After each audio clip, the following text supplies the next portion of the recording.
I need you to understand something. One day, everything went to shit. Everything. What you have done is the act of a fool.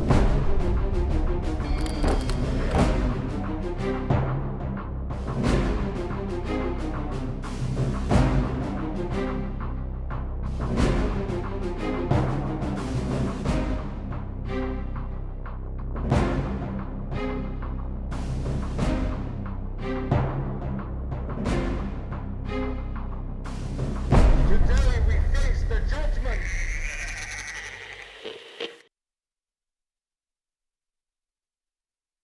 To today's game exhibition, where students from the University of Skövde will show off their games. And this is sponsored by Sweden Game Arena.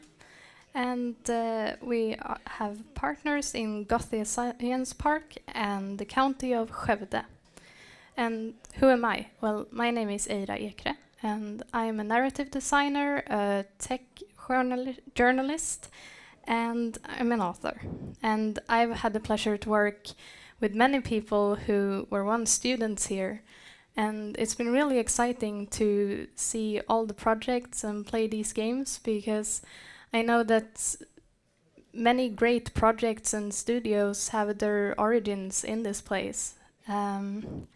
And we'll start this off by interviewing Helena Granström, and she's been one of the people in charge of this game project 2 that all of these games have, the students have been working on for the past 10 weeks.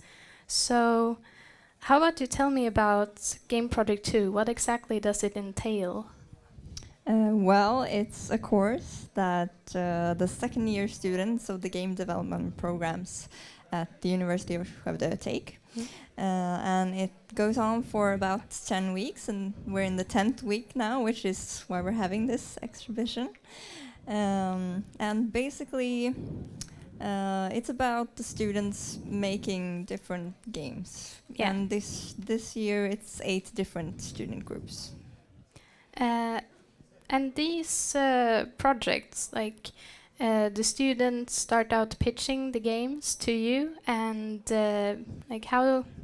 how do you decide on what to move on with, and how do these groups form? Do you as the faculty have input in how to create the groups, and what kind of competences are needed for the games, or do the students have more of a say in what they need, or? Before the course starts, all the students in the second year of the game development programs get to pitch ideas that they have for game development projects. Yeah. So projects that they want to make during this course, basically.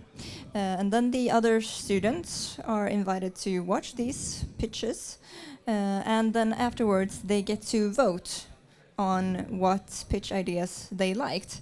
And based on how many votes the different ideas get, we pick the ones that get the most votes, basically, and they move on to become these projects that the students develop during the course, more or less. Okay, and are there any rules about what kind of ideas you can pitch? Are there anything that is off limits, or? Not really, no. Nothing is off limits. Sure, there may be some things which would be off limits, but it hasn't occurred yet. Okay, We've never had to stop anything. So, yeah, it's pretty much free reign. Yeah, but about that, like you say that you've never had to go in and stop anything, but how much do you guide the students through this process? Like, are they completely in charge? Say, for example, that you see a team that are about to make a big mistake, for example, if they bring in too many programmers or too many artists. Do you intervene and guide them through that, or do you allow people to make mistakes? First of all, as I said, the projects that move on to become the projects that are developed during the course, they are mostly the ones that the most students voted for. But us teachers who are responsible for the course, we look through the different projects that have been pitched and make sure that they are an okay-ish scope for these 10 weeks. Yeah. And also that they have an okay idea of about how many people they need. And then aside from that, we have as a rule there will be at least one person from each discipline in every group, and that's because they are students, so they have to learn to cooperate with the different disciplines, basically. Okay, yeah. But then there's also the time frame. They have 10 weeks to finish this project, or to have like a playable version of the project, or how to say. So how did you end up with this time frame? Like, have you tried different time frames throughout the years, or has this seemed natural for a longer amount of time? Well, for at least the past 6 or 7 years. Before that, I'm not sure. That's before my time. Yeah. But for that many years, we've had this 10 weeks. And it's partly because it's a university course, so it's 15 ECTS points. And that means that it's 10 weeks full time. So that we've had that for a long time, and basically I think we're just we're happy with the way it is, and the students seem to appreciate the course a lot, and we get really good results, and I guess we basically reason like why change something that works, I guess. Yeah. Well, I mean, I'm amazed by how much they've accomplished in that amount of time, because I mean, so many of these projects are so like cohesive, and you know, they've got the mechanics down and the atmosphere, and like the identity of the game is just there. And I mean, that's really impressive, because it's so easy to just get stuck doing iterations or get stuck on one single thing. But what kind of role do you play when guiding them through this process? Like, you're in charge of the like more graphics and art part of this, so you have like faculty members of different disciplines throughout this. So what kind of role do you play in their work? Well, I personally, I'm responsible for the course that the graphics discipline take. And together with the other disciplines, we coordinate and try to make sure that the course is good and fitting for all the disciplines together. And during their first year, they had Game Project 1, and this is Game Project 2, obviously. And Game Project 1 is a lot more controlled, and we like tell them a bit more what to do and how to do things, and we go and sort of nitpick a little bit and try to help them a little bit more. But during this project, we let them sort of do their own thing, and we let them make their own mistakes pretty much throughout. And hope they learn from that, and it seems like a good concept. Yeah. But what exactly separates the Game Project 1 and Game Project 2? You say it's more like regulated, the first one. So, I mean, what kind of rules do you have then that you don't have now, for example? Well, apart from that it's more regulated, the first one, the process of which games become the projects is different. Then it's the design and game writer student projects that go on to become the projects that are developed. And they have developed those ideas in a previous course. So they basically have finished prototypes before. So we know that it's something they can handle. And also the Game Project 2 projects are 3D games. The first year they have 2D games. And other than that, I think mostly it's mostly the theme, I think. During the first year they have a criteria that the games must be non-violent. That's interesting. Yeah, it's very interesting. And the students take on that very, very well, and it gets a lot of interesting ideas when you can't use violence, and yeah, it's very interesting. I think that's a very good challenge to have, because I mean that's something I've encountered in my work a lot. That I mean, if you worked as a game developer for like 5 or 10 years, and then suddenly someone says, "Yeah, let's make something without violence," where violence isn't the way you interact with the world, people are kind of stumped. They're like, "Yeah, how do I do that? Like, I can't do much except that, you know." So I think it sounds like a really good idea to like open that mindset really early on, so you maybe start thinking about all these other solutions and interactions available in the medium. Yeah, I mean, we find it very interesting too, and we during the game project 2 we don't have that criteria, but we noticed that since we've had that criteria for the game project 1, the game project 2 has also been less violent games generally, so they develop that sort of sense of how to make games that aren't violent. Yeah. It seems.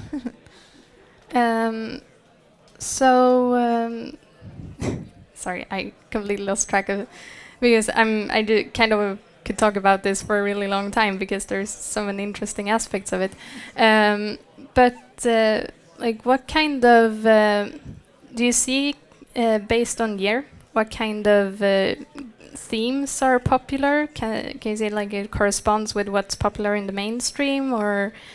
Yeah, it's a little bit like that, I think. And now it's a lot of indie games that are sort of hits in the market right now, and like since Journey became a big hit, and it's a lot of that explorative, a lot of narrative, and less sort of action-y game-like themes, and I think we can see that right now that's what's in, and also so we see that in the game projects as well.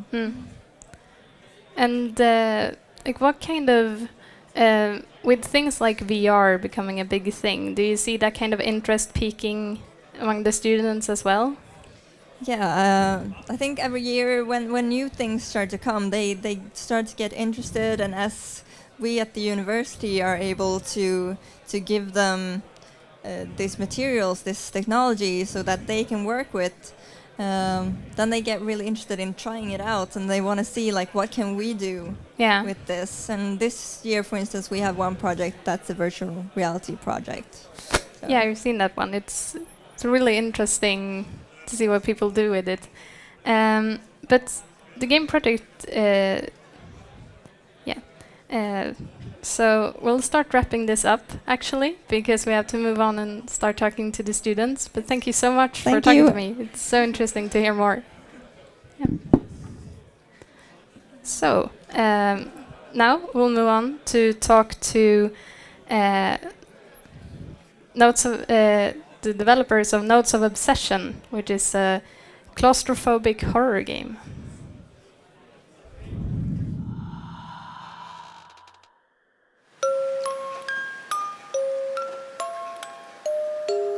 Think of your mind as a garden, Harriet.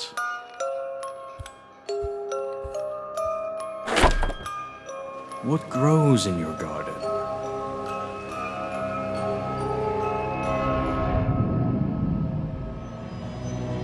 Apathy?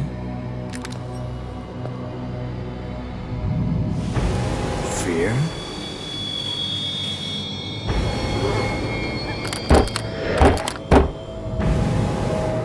Regret? Tell me, Harriet. Tell me what's inside.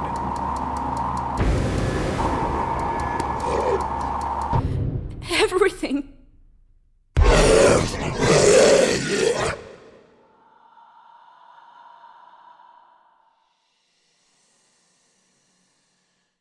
Trailer for Notes of Obsession, and I played this game earlier today, and I must admit that I'm an easily scared person, but I had a lot of fun with it, and I mean, it scared the crap out of me, and I didn't even get far into the game. I've seen trailers where you show other people playing it and they're just terrified. So in a way, I'm kind of glad I didn't get that far because that would have been embarrassing.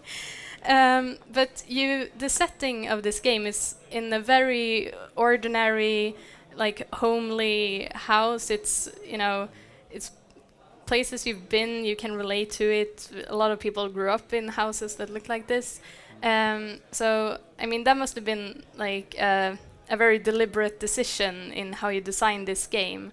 And did you encounter challenges when putting a horror element in this, or was it more based on, like, the actual scary things you might experience as a kid with, like, scared of the dark and that kind of thing? Well, the real challenge was we have, as you said, a quite ordinary house. So how do you get an ordinary house scary? It's quite light in the beginning. Yeah. So we have to focus on the atmosphere very, very much to get that feeling. Yeah. So because it's quite easy to get scared if you're in a dark cellar somewhere or something like that. Yeah. It's a lot harder to scare people when it's in their own house. Yeah. So we had to focus a lot on the atmosphere to do that. Well, I mean, on the same, at the same time, I think it's a really good setting for a scary scenario because, I mean, everyone has that time when they're scared, like they hear a door creak, or you have to sleep with all your limbs inside the covers because that's where it's safe. But the game reminded me a bit about. I got reminded by Amnesia, for example, like with the monster design and that concept. And with so many popular horror games in the past few years, like how did you design this game with those in mind? When there's like all these trends and stereotypes, did you try to innovate and like stay away from those things, or did you embrace certain like archetypes and stuff? Well, some things we have to embrace. Like there's a reason some games are scary. Yeah. And we want to use that as well, of course. But what we found when we did some research is like so much of horror is from sound. Yeah. So one thing that we wanted to try is to use the music box to like give the sound to the player. Yeah. So and do that as a mechanic to give that scary feeling. Yeah. So like that's kind of the main thing with this game. And how did you start out working with this concept? Did you have like a clear story or a mechanic you wanted to play with, or? It actually, the idea has been around for quite some time with the music box at the center. But when I was with the group that created this from the ground up, everything that we had planned for the beginning was kind of turned around when we met all the designers that were put into this group that wanted to join in. We started to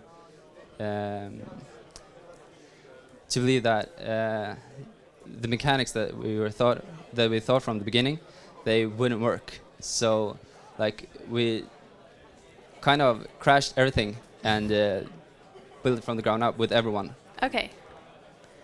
And I mean, the game itself, let's talk a bit about the story. I mean, I know that maybe you don't want to reveal too much about what happens later in, but like the concept is that you're a parent who comes back home and something is wrong, or like what's the story? I'll give this question to our game writer. Yeah. The story is based around like they gave me the original concept. They gave me the way they wanted to end the game. I'm not gonna say it here, but so I had to build around it, and a lot of it is built around expectations and what do you expect from your children, like the family life that comes. And I want to play around with what happens if it doesn't go the way you want it to go. What if your child is not the child you want, so to speak? It could be small things like just the crying in the beginning, and bigger things like she doesn't feel like the child connects with her or stuff like that. And so I wanted to implement that in, for example, the monster design. Okay. So certain aspects of how the monster looks comes from certain things we took, like, for example, the mouth that monster has could be taken from the crying. That's really interesting that you incorporated like so many narrative aspects in the monster design. But I mean, I didn't get far into the game. Like, what kind of horror are you working with? Is it a lot of jump scares, or is it that you build a certain atmosphere? Or When we started the game, we thought about using like jump scares as the main thing, but we all agreed that we don't want to build the game around jump scares. Yeah. We want to kind of fool the player that to scare themselves. In a way. I mean, you were successful with me. But yeah, we'll move on and check out when I tested this game, and when we talk about a bit about the mechanics and controls and everything. So yeah, we'll be right back. So I'm here to try this game, Notes of Obsession, and yeah, let's get started. And I mean, it's a very like just homely and familiar environment. Things I'm really easily scared, so That's a good thing yeah. as well. Okay, now I can hear the music box. Yeah. Right now I'm just in this closet, and I think I can hear the music box that I need to progress in the game, but I'm not really seeing it at the moment. Oh crap. I heard something and door slammed shut.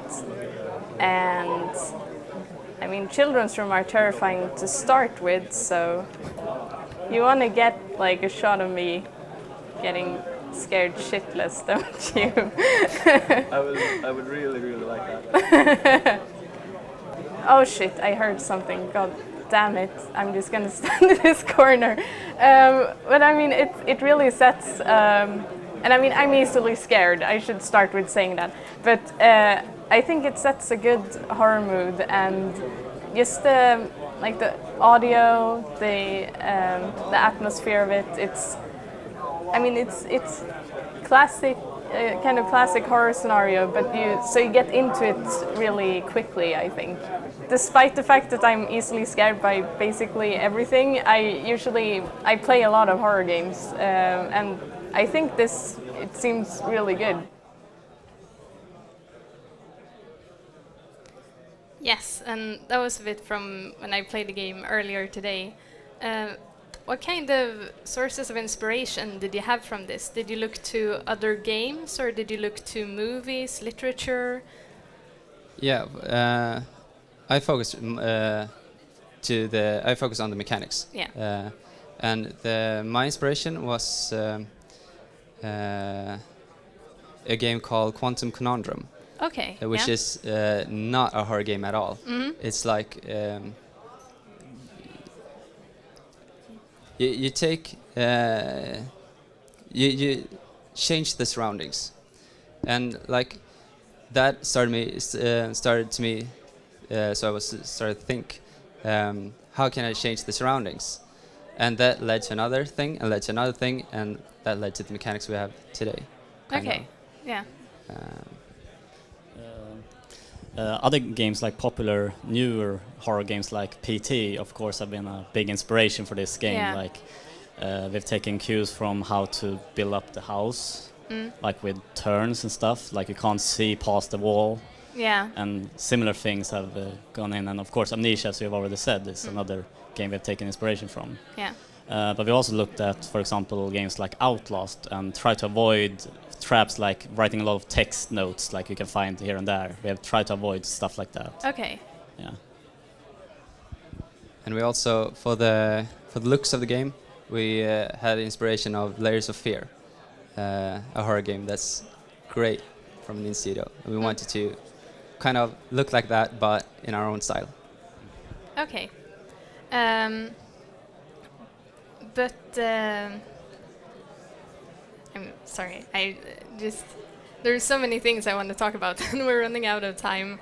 But how, like, at what stage did you, for example, start to develop audio for this game? Like, because it seems like such an important element to the game. So was that a core feature that you worked on a lot, or? Yeah, like we knew from the beginning we want a music box. Yeah.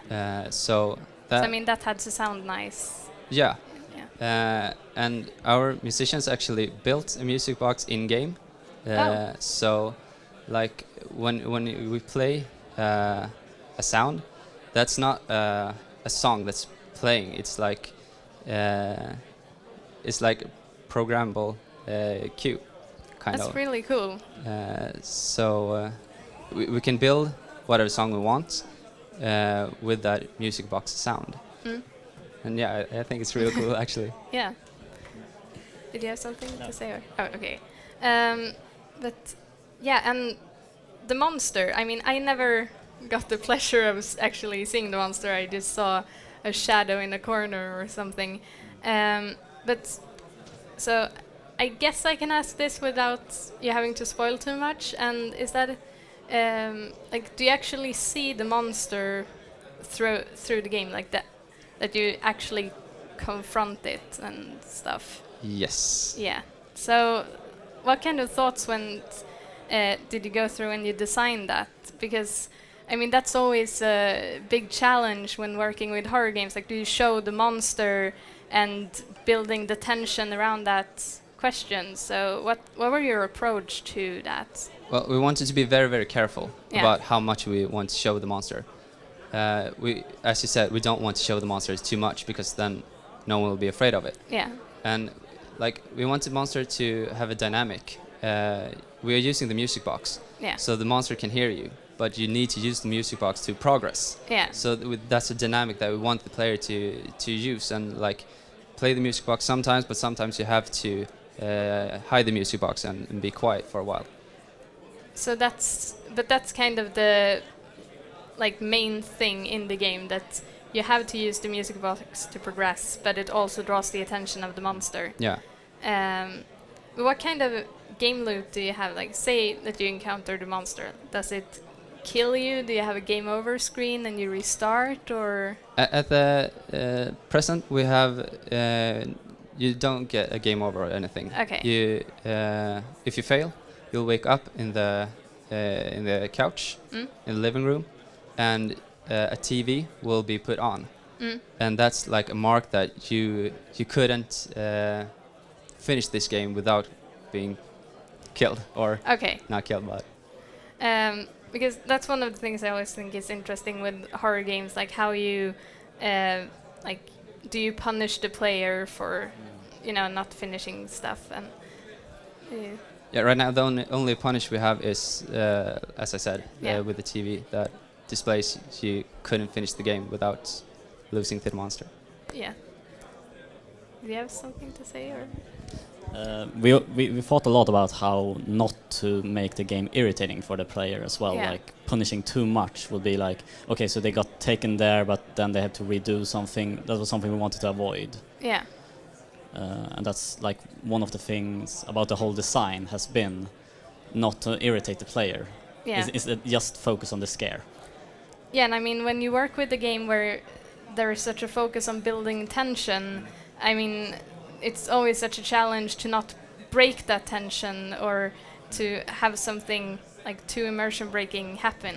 So Yeah, like we are still novices on horror games, so Yeah. what we have tried to focus on has been the scare first and foremost. And Yeah. as we already said, like the sound, the graphics, and the design, the monster, everything has always had the question: is this scary? yeah. And how did you work with the behavior of the monster, like how it moves around and interacts with you, like? We tried kind of different things, and we had a design in mind. And then, like with some kind of the time pressure, we had to kind of take a little bit of a cheaper way, actually. So right now, the monster doesn't hear the music box that well, Okay. unfortunately. So we have some balancing to do and Yeah. some tweaks to do to get that right. But I mean, I think you built a really good experience from what I've seen of it, and for being novices at horror games, you've done a really great job with it. Thank you. And yeah, Thanks. it's wonderful. So thank you so much for talking to me, and good luck. Thanks. Thanks. Yes, and that was developers from Notes of Obsession. Now we will move on to 231, first-person shooter with roots in both modern and retro games.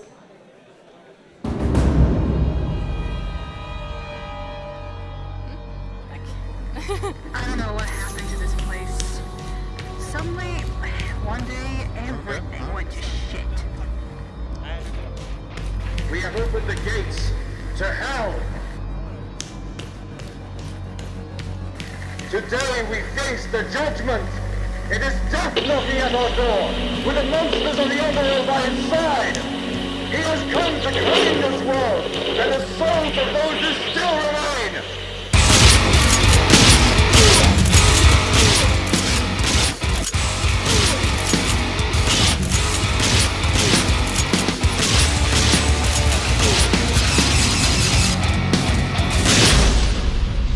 The sun will be turned into darkness, and then the moon into blood, before the great and awesome day of the Lord comes.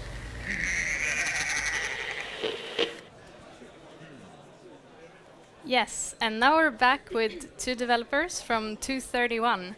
I mean, I have to start off asking about the name of the game. How did that come about?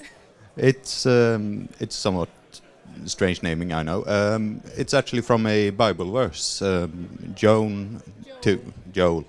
I'm sorry, Joel 2:31, which was the final quote in the trailer there, and that was part of the inspiration for the game, and we just never got around to figuring out a better name, so we just stick with.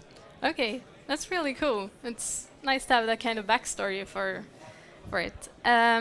But this game is a really interesting mix of classic retro first-person shooters. I mean, just watching the trailer made me think of Doom, and I mean playing it even more so.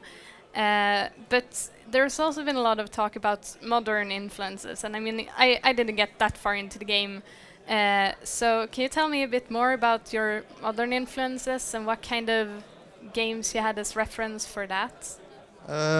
Well, so far, the biggest all-time inspiration has always been the original Doom. We really wanted to bring that into a more modern style, but so far it's a lot about movement. You have freer ability to move around. As it stands plans, we have a lot of thoughts about how we can make the game more interactable for the player. And, well, it has a few detailed stuff about the weapons and how they work, and a planned weapon system, which can't really be shown quite that well right now because there aren't that many games in the game. Yeah. And also has to do with enemy design and so forth. So the modern influences so far are really quite small.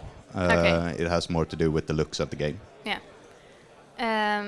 But I mean, what kind of world does this game exist in? Because I mean, it feels really like a straightforward shooter. You're just dropped in this place, and there's some just grit and blood and strange satanic symbols on the walls, and then you just shoot stuff. But how did you build this world? Do you have like an intention behind how everything is designed, who you're playing, that kind of thing? Yes, absolutely. Yeah.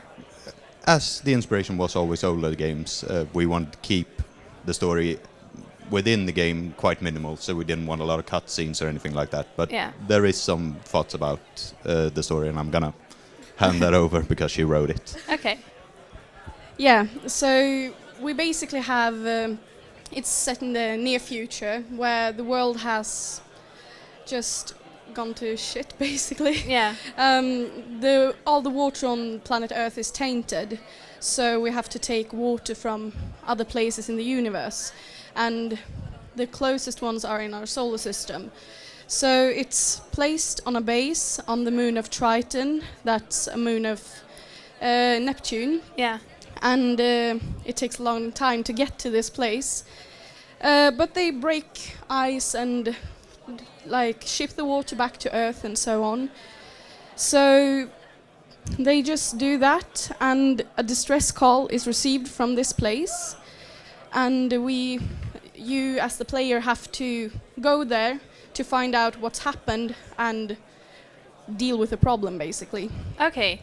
I think that's really interesting because, I mean, it's so easy to assume that this kind of game like isn't rooted in that kind of complex story, so it's really interesting to hear about it. But when it comes to the enemy design, I encountered two types of enemies: the bastards that snuck up on me all the time, the melee ones, and then some like ranged shooters.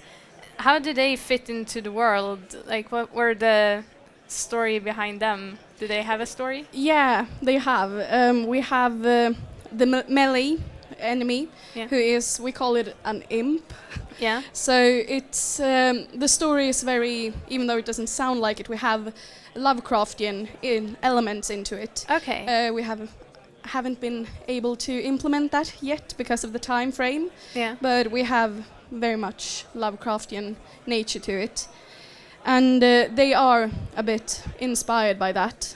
Okay. And the ranged enemies are cultists that are rallied by a priest there who is taken over the base a bit and started a cult. Okay, so like the ranged ones are kind of more like intelligent enemies, and then the melee ones are just like brutes. Yeah, kind of. basically. Okay. But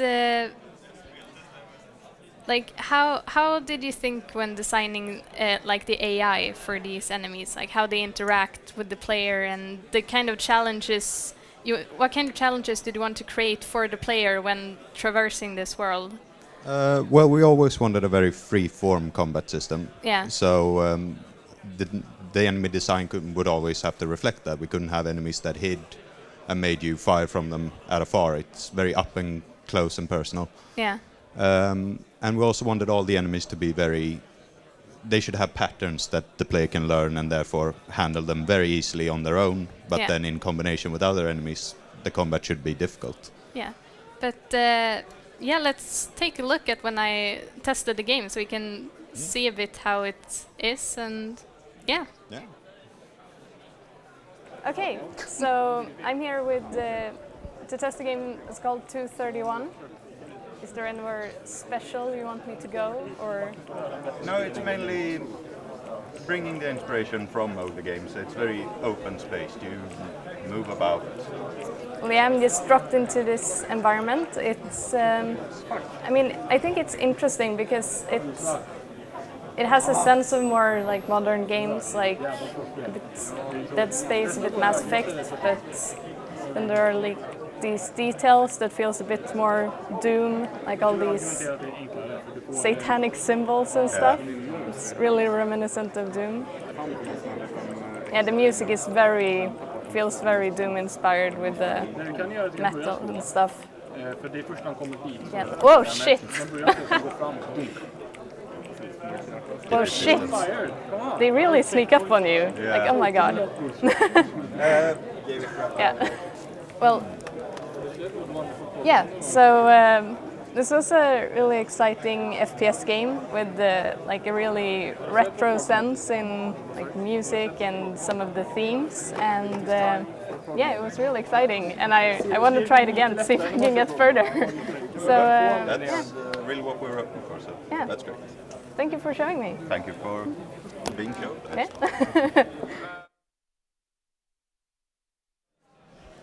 Yes, and that was just from earlier when I tried playing the game, and I wasn't that successful, but I hope I can do better in the future. So I have some questions about like the audio aspects, because I checked out your Facebook page and you've had a lot of updates about the audiovisual feel to it that it's important that the guns feel right and the making of the music and that kind of thing. So yeah, I wanted to talk a bit about that and your work with that. Yeah, it was always very important for us that everything would sound right. Just the music had to fit in. We really wanted that old school metal, very fast paced. It should, feel like, oh my god, something is happening here and I have to do something. Yeah. And the sound was equally so. Everything needed to sound like it was either very powerful or very terrifying. The weapons need to feel like, this is power in my hands right now. Yeah. And the enemies should always feel like they're out to hurt you. Yeah. So we worked very intensely on that. How did you develop the sounds for the weapons, for example? Well, I have a theory that sound designers in themselves are a bit of a race apart. So I know that there are some very strange things. At some point we had a machine gun, which the sound from that came from a typewriter. Yeah. And I know that our shotgun right now is he's just banging books together. So there's been some interesting work process there. I wish I could tell you more, but our sound designer does great work, but he does it in strange ways. Yeah, but I mean, all of them do. I They have have a a few tendency. close friends who are sound designers, and they just have so many weird things in their apartments that they just collect to smash together and stuff. So. Absolutely. I think our doors actually came from a train bathroom door. Oh. I'm not entirely sure if that's the sound he actually used, but he did record one at one point. Okay. But this, like the audiovisual aspect, seems kind of like a core for this game in order to, make it feel good. Like how your process when creating the music, for example, and settling on the music. I mean, it's obviously inspired by Doom and the kind of fast-paced music from their games. But what were your approach to that? Well, in the beginning, we just really had that to go on. We wanted it to sound somewhat like that. And then our music artists created a couple of concepts. We looked through them all and we went, this sounds good. But then it also became a question of what could we loop and how could we change it. Yeah. As it stands, the music is, it's somewhat interactive.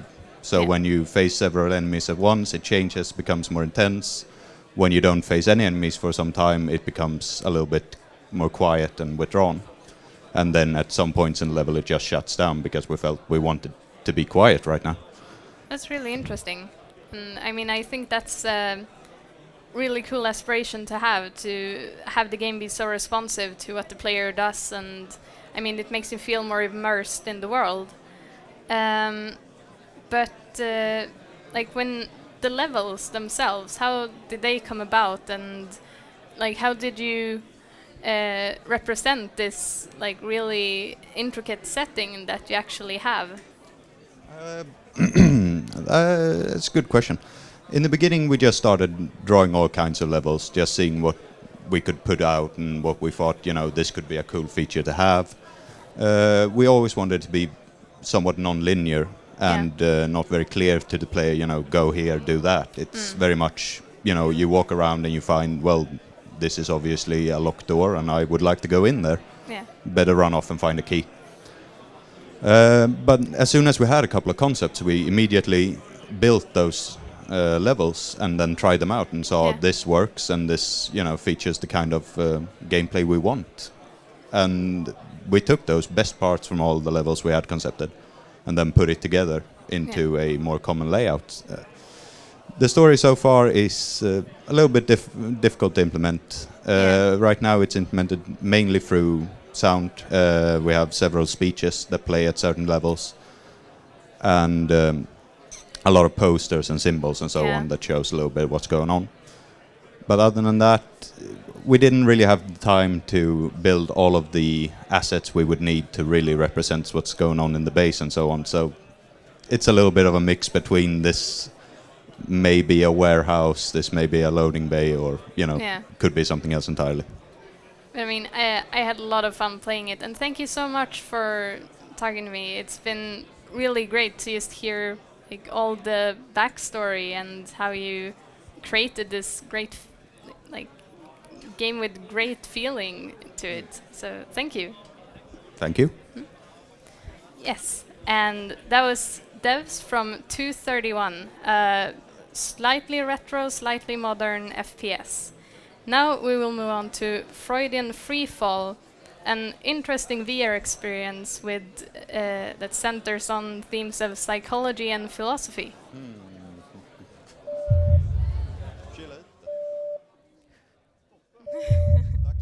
I need you to understand something. What you have done is the act of a fool.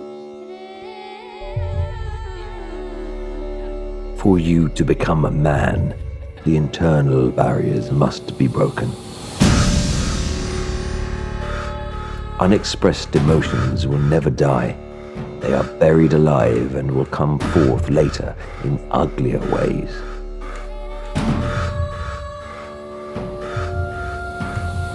We are never so defenseless against suffering as when we love.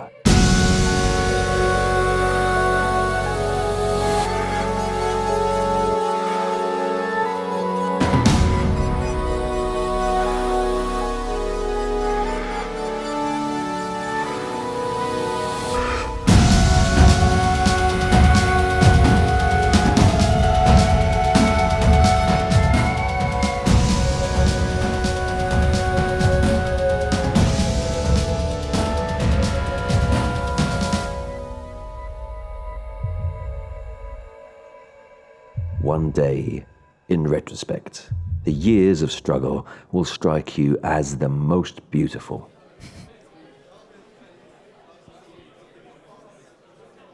Yes, and that was the trailer for Freudian Freefall. So let's start with talking about the title of the game for this one as well. I mean, it has clear themes of like exploring the psyche and past experiences, but how did you sell on this particular name? The name Freudian Freefall is a combination of a word pun with the term Freudian slip. Ah. Yeah, and then we combined that with free fall, since the game is based on the myth of total flight, which is that a person can never experience perfect human flight, and which we try to mimic or achieve through our game. Okay. Yeah. That's really cool. I played this game in VR when I tested it, but it can be played as like a console game or like without VR as well, or? Of course. Yeah. But the VR was the center of this product, or like was that the core concept from the start to make a VR game, or did that come about later on in development? We felt that it was always the centerpiece of the experience to in a way to make this experience different and just with controllers, to make it more immersive and then through the body, like embodied cognition type of stuff. Okay. So, I mean, this has so many like layers and interesting themes to it. How did you start working with it? Did you have a clear concept of like this should take place in the mind of a person, or did you have like we want to make a game about depression, or where did you start out working on this? We started with we knew what we wanted to have story-wise. We knew we wanted to be inside a human's mind. Yeah. But the mechanics were quite unclear in the beginning, so we start off with defining them, and we have made several iterations of them, and we came up with this. Okay. But I mean, it starts. Yeah, I mean, yeah, we're gonna see that later. So, but visualizing these concepts, how did you go about doing that? Like, if you have an idea where it's like this is gonna take place within a mind, how did you go about thinking of the visual aspects of that? You mean how we like the world? I mean, the graphics at all. How did you decide on what setting to work with these concepts? Well, Because the name we chose, which is Shitesh, means Ruler of mind and lord of the soul. we thought that this was very important for the game and very suitable. And also, since it's an Indian name, we decided to use a lot of Indian themes. So before it was just an empty room, actually. And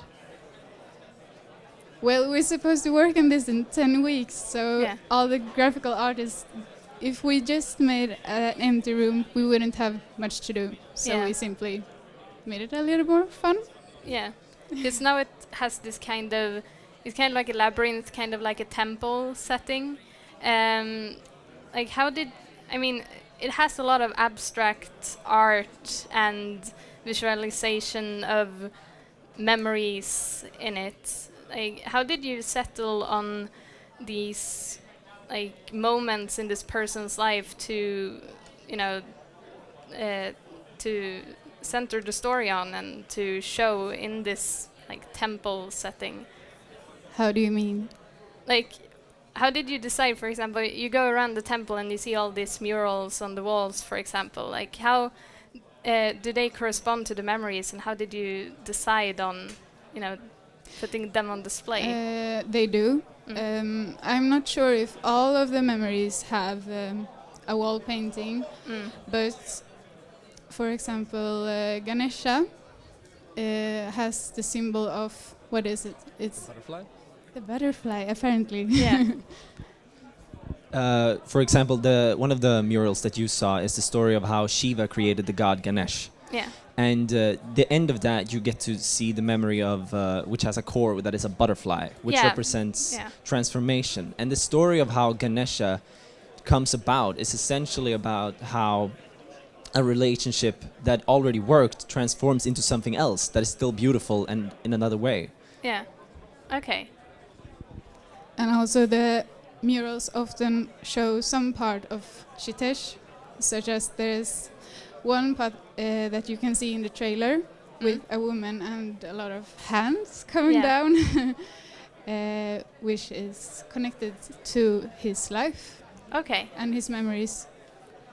So, but in this temple you reach these rooms where it's like a core memory that he has to like work through, kind of, and break open. And then in this instance there was a butterfly within. So do each of them have this symbol that represents him working through them and reaching a new understanding or that kind of thing?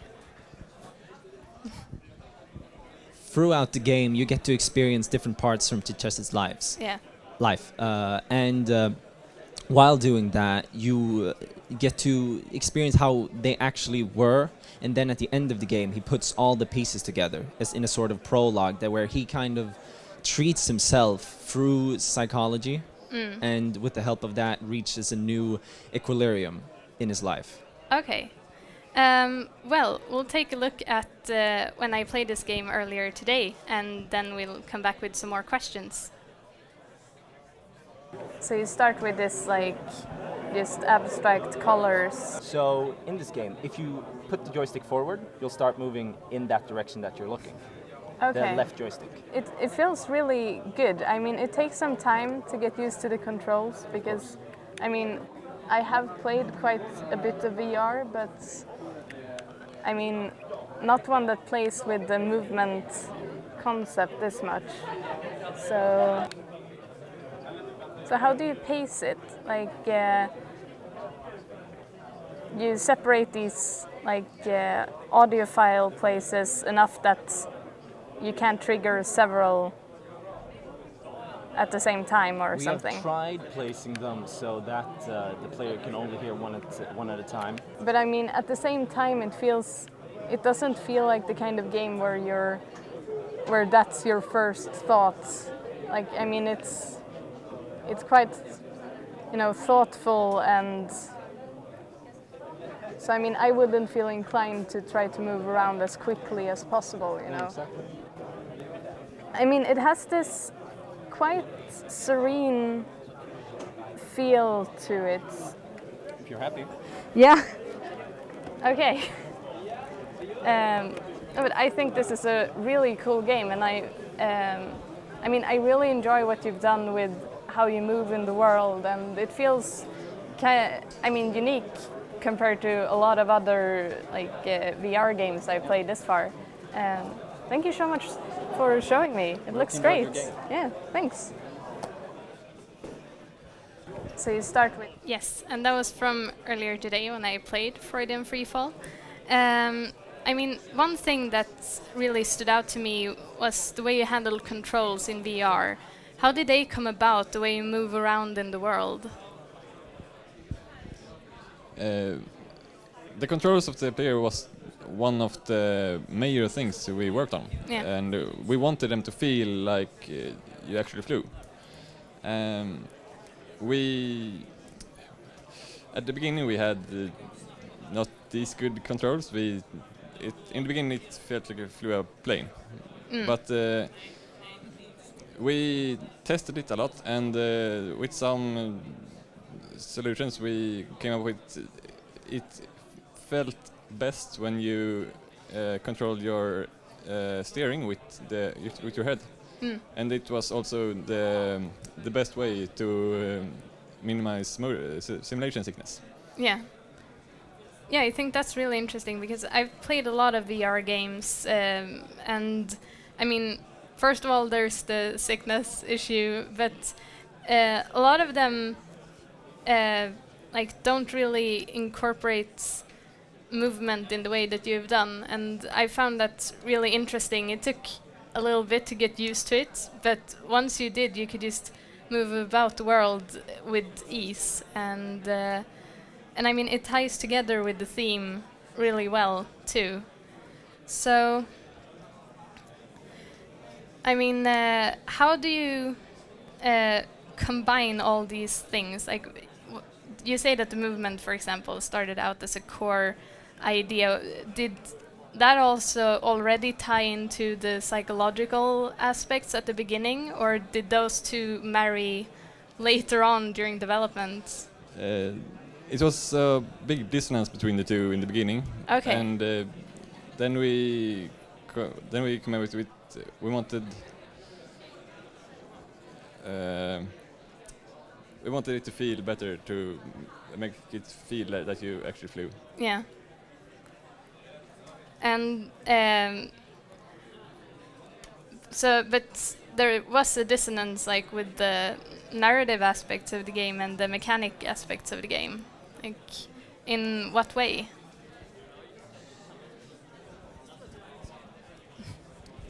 Could you repeat the question? He said that there was a dissonance between the narrative aspects of the game and, like, more the mechanic and movement aspects of the game. In what sense? In the beginning of the development stage, it was more like a shoot-'em-up type of game. It was much more focused on destroying these cores and then having the shrapnels being deterrents from that. It was more like the goal was to shoot and avoid stuff more. Okay. And while now our game is more focused on exploration and finding pieces of yourself inside yourself, which is more tied to the mindfulness aspect of Indian culture and psychology. I think that's really interesting that it started out as something that was a bit more, like, focused on shoot-'em-ups and stuff, and how you basically had this, like, kind of violent concept to begin with that then moved away from it. When it was still this kind of shoot-'em-up thing, like, how was that tied to the story? Like, was that like going through depression can be a violent experience, or? Well, we had the same story. It was just we had several parts which didn't really fit together. So under our middle presentation or midway, we got the feedback that perhaps we should decide one part or just a few and make those parts better. Okay. And these, I mean, it's so interesting with this concept because you have so many different concepts in it. Like, you start with this all these colors that you told me about. Perhaps you can just repeat that because we didn't see it in the test. In the test video, but the start of the game starts Yeah. with a prologue, and through in that the player is just bombarded with colors in different shapes. And we got this by inspiration of when a person closes their eyes, you don't see black. You see a bunch of colors just Yeah. fused together. This is based on it's a German word called Eigenbrau, Yeah. which is too pretentious to care about. Yeah, but it's interesting because you have that concept, you have the concept of psychology throughout the game, you have this heavy influence of Indian culture, and I mean, in partly the character design, but also in how the world is presented. Was there ever a challenge in combining all these concepts, or did you always feel like they worked together? Well, I try to describe the game as a game about human flying and psychology in a Yeah. Hinduistic setting, which is when you first see the game, you see all the Indian aspects, and Yeah. you see the colors and you see the architecture. And then when you start playing the game, you feel that you're absorbing memories and you're processing that, which is the psychology part. And then through all of that, you're constantly controlling the game with your body and your play style as a person, Yeah. which is the human and flying part. Yeah. Thank you so much for talking to me. It's a really interesting and well put together game, and I had a lot of fun playing it. So thank you so much. Thank you. Yes. And now we will move on to Usurper Spain, an interesting kind of Norse mythology game, and we'll see the trailer now.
Yes, and now I'm here with some developers from Usurper Spain. I think this was a really interesting game for me because I've worked on a game that's really similar to this one. It had the same kind of hex grid combat, it was Norse mythology, and it was just really interesting to see how much you had accomplished in 10 weeks, because I just sat there and compared it to my experiences working with the same kind of just game concepts. So how did this game come about? Did you have the setting or the combat or? Well, kind of in a way, because I got actually invited to the presentation team when we pitched this by Olle, and they had a basic idea of what they wanted to create in what setting and what kind of graphic style they wanted. But a lot of things have changed since then. It was more in the lines of the Banner Saga, and now it's more to include such as height differences and hexagonal grid and such. So it has changed a lot during the process as well. Yeah. And I mean, it is reminiscent of Banner Saga as well. I mean, the cutscene you have with like the 2D graphics, I think it's really gorgeous. That really reminded me of the contrasts they have in Banner Saga between combat and story modes and stuff. So how did you develop this like combat? Can you talk more about how, because you said it's changed a lot throughout development, like how did it start out compared to where it is now? Sure. When we started out, we kind of imagined a small area, more like in Banner Saga. Yeah. We also had square grids as our basic like concept.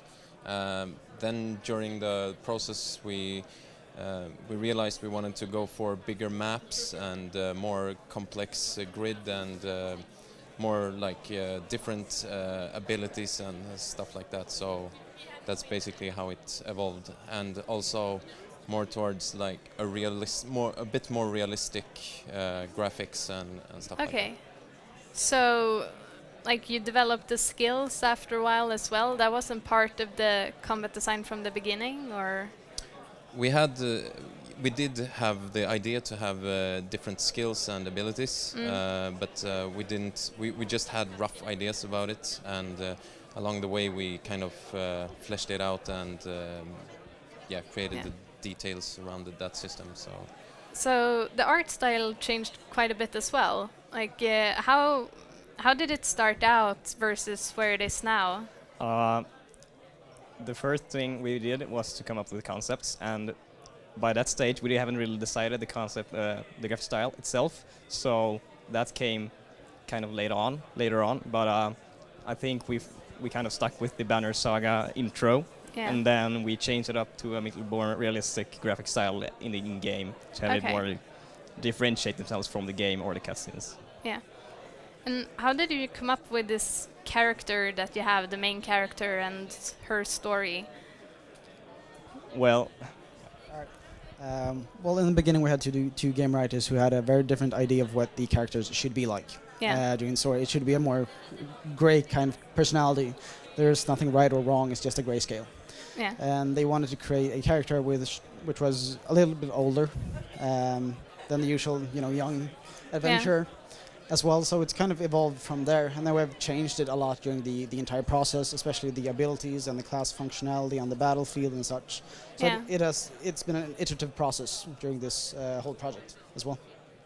Can you tell me a bit about the combat, because we talked about that when I was playing it, but like when I was playing with 3 different characters, and they're all very they have very specific skills. They are these completely like different kind of characters and peoples and squad members. So how did they develop, and especially when it comes to how they work together? That has also been a very iterative process as well, because we started out with 4 classes we wanted to create. Yeah. And we had as a goal to make them very unique in their abilities and their functionality on the battlefield. Yeah. And it's kind of evolved from there, because it has changed a lot since then. Yeah. And then we also moved towards, we wanted characters which would stick through the entire game. Yeah. And not like XCOM when you can squad members can be killed off as well. Yeah. So we wanted to create them to be very, very unique and memorable as well. Yeah. So it kind of arose from that point of view, and then we started to actually get into the combat mechanics, and we realized that we needed specific types of characters and abilities on the battlefield to make this work. Yeah. And from that point, we kind of had a basic idea of what we wanted to create, and we've just been iterating from there. Yeah. Well, let's check out when I tested the game earlier today and see a bit of gameplay.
Yes, and there seems to have been some kind of sound issues here, but I'll just tell you a bit about my experiences playing the game.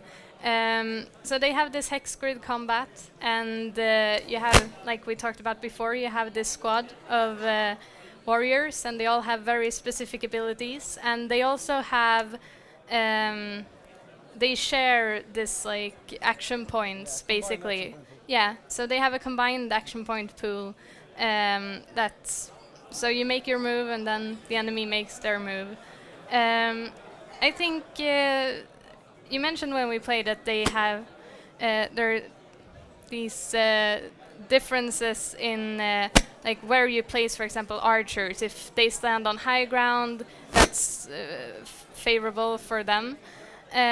So, at which point during the development process did you reach, like, you know, that kind of design? Like, was that early on, or? Yeah, I would say it was early on because we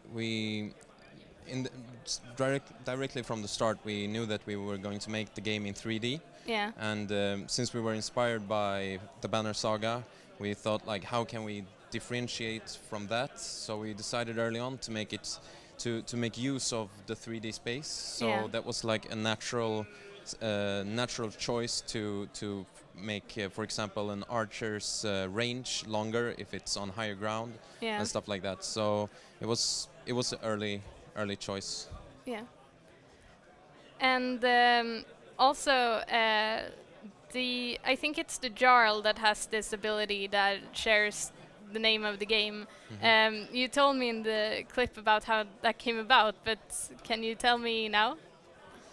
Well, the Jarl is the main character Yeah. of the game, and she's supposed to be a very powerful character.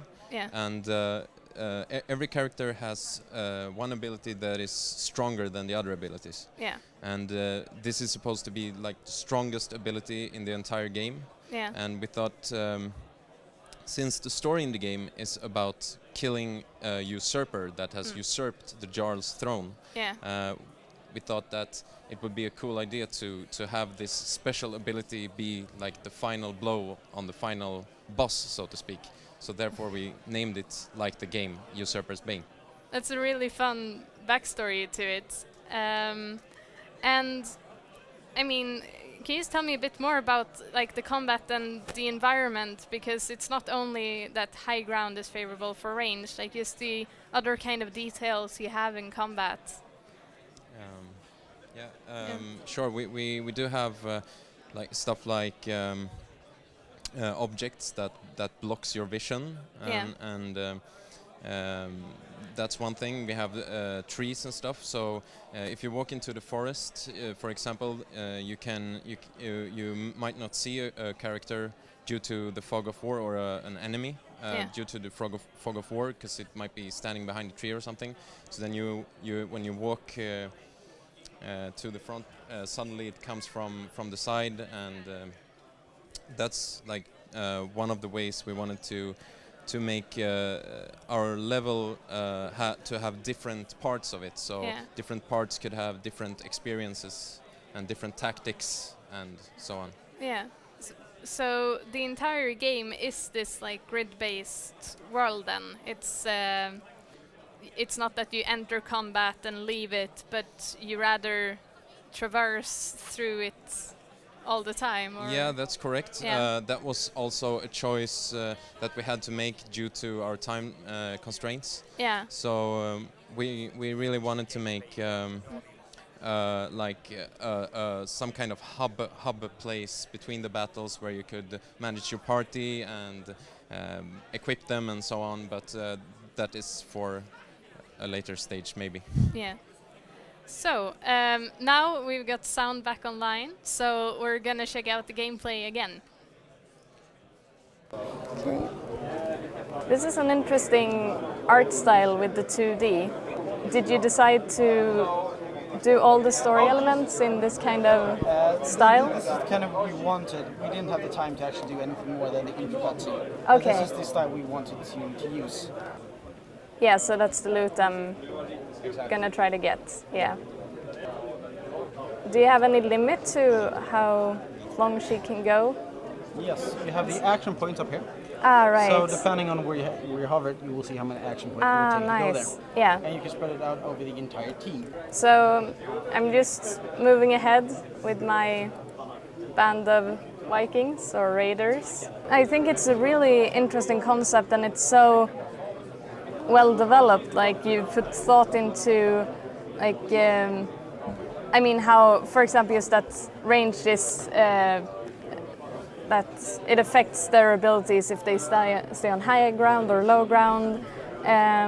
So, yeah, I think it's really cool and really well developed. So, yeah, and thank you for showing me. Yeah, no problem. Yeah. Yes, so that was the gameplay, and now with sound. Yeah, so let's just do a few more questions. Sure. Can you just tell me a bit about the classes in the game that you have now?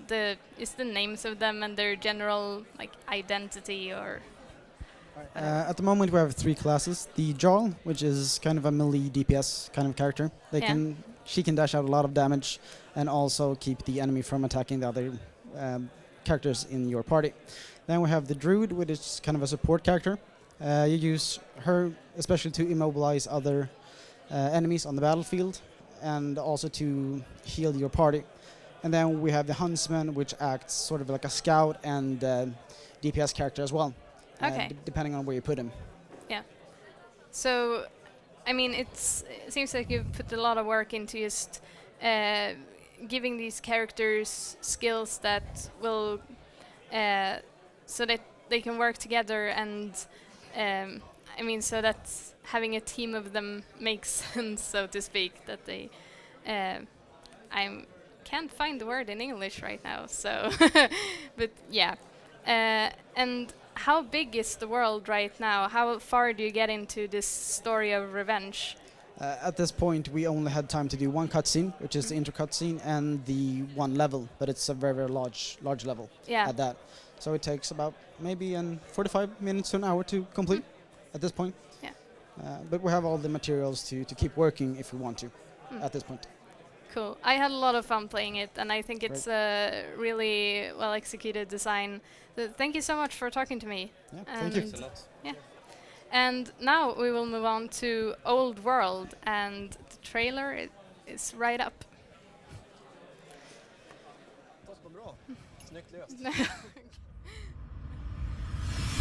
500 years ago, the Fiends destroyed everything we had created.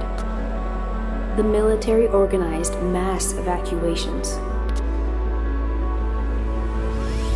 Some still hoped of returning to our old homeland. These brave individuals became a branch of the military known as the Expedition Society.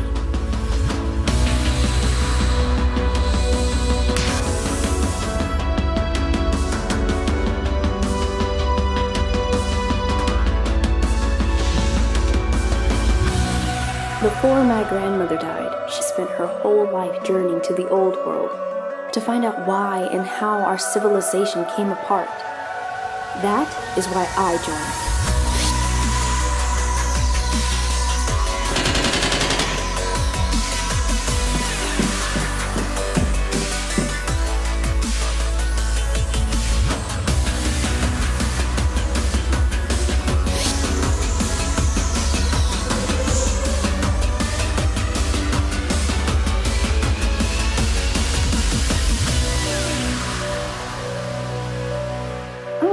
That's cool.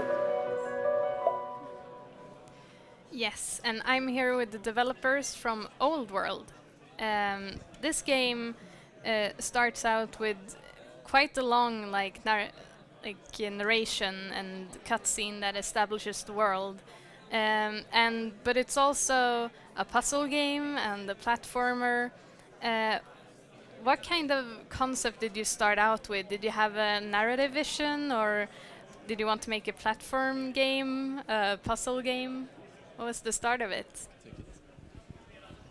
To begin with, we had an idea of we wanted a game where you completed puzzles and did not engage in any combat. You only used your mind to get forward in the game and we had a concept of the story to it, where you were discovering new things as you moved forward and learning things. That was the reward for completing puzzles, was to learn more about the story. Yeah. And when we got together as a group later, we together came up with the story basically and further developed the puzzles, etc. So. Okay. Yeah, and I played like one puzzle of this game, and it has this interesting mechanic where you have access to basically an orb that can reflect light. And so is this a part of every puzzle in the game, or do you also encounter puzzles where you don't use the orb, or is it like the main feature?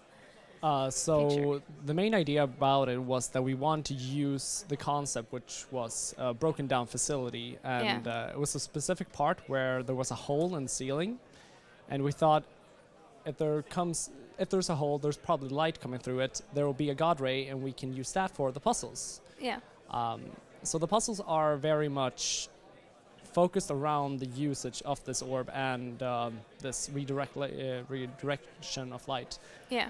But I would say that we're using only one tool for now, but we're supposed to use several parts of it, and unfortunately that doesn't come through in the prototype right now. But we're using mirrors, and we're using batteries that are charged, and pressure plates that you can place stuff on. Okay. Yeah. And I mean, one thing that I really liked about this was the that you basically interact with the outside world from where, like, within this place where you are. So, and I feel that ties a bit to the theme of the game as well. But how did you come up with this character and her backstory and her motivation to explore this world? So, the character is, let's see, her grandmother was an explorer herself. Yeah. So it's gone through her basically, that her grandmother told her about there is a secret out in the world that she should discover. Yeah. So that's her motivation to go out there. Yeah. And she's part of a military expedition force, kind of, that goes out to this old world to discover and learn more, because they don't know very much about it right now. And that's basically her motivation to go out. Yeah. And what were your main inspirations for this game? I mean, both like game-wise, but also if there was like literature, TV shows, whatever that inspired the setting and the atmosphere of it. We took mainly inspiration from Zelda with the mirror shield when it comes to redirection of light, but the level design as a whole, we try to use the layout from Zelda, where there's a hub and you have several wings that you go through. Yeah. You complete the puzzles, you gain something, and then you can advance through another wing and eventually have a boss. Yeah. But the mechanics and the levels design and themselves are very much inspired from Portal. Yeah. So it was a very fine line that we tried to take inspiration from these games, but not trying to become very much like them, because being like Portal is not really a good idea, since people are very vivid and vocal about it. Yeah. But I think you can talk a bit more about the setting. Yes, aesthetically, we took a lot of inspiration from games like Overwatch, Blizzard's new title. We wanted to have a very clean look, and the character design is actually inspired a lot from Disney. Their animated features. She has quite large eyes and pretty bit exaggerated features. Yeah. As a character. So those were our two main inspiration sources for the graphical art style of the game. Yeah. And for like the audio design of the game, did you have a clear idea what you wanted to do with that as well? Or because I mean the trailer feels like really Portal-esque in the music, and also reminds me of many sci-fi games that has the same kind of synth techno thing going on. But the sound in game, I mean, as far as I got, was a bit different from that. So, what were your visions for creating the world through sounds? The music has a very atmospheric Yeah. part to play. We wanted to set the mood with the music, and we wanted to combine digital sound representing a future post-apocalyptic place, such as maybe, you know, the Tron soundtrack was a Yeah. heavy inspiration for us.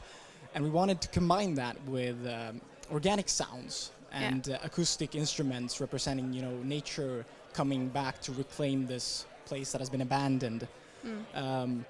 We took a lot of inspiration from the soundtrack to Ori and the Blind Forest. Oh, yeah, amongst that's other wonderful. Yes, Yeah. so we tried to combine those two, the very digital sound from Tron with Ori and the Blind Forest. Yeah. And with the sound design, we just wanted to picture how would things sound, things that have been created in the future but has been left to rust for hundreds of years. Yeah. How would they sound?